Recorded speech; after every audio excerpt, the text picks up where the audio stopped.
Why should we do property inspection? When we are doing property inspection, we are identifying the risk of getting an overpriced property.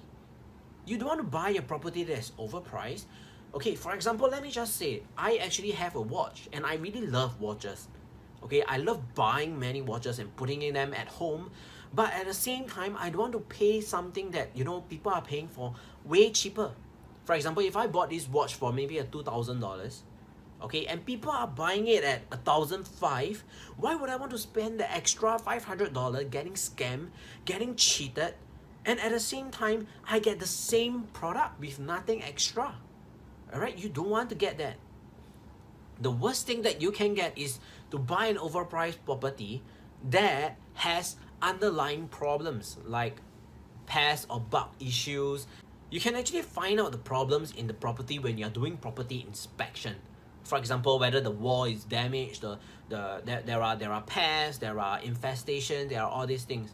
Alright, you can actually manage the risk of your investment when you do property inspection, which is the best thing.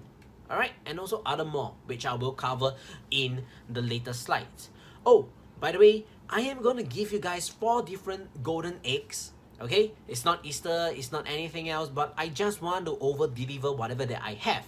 So these 4 golden eggs will help you in your real estate purchasing, your real estate investing, and also your real estate inspection.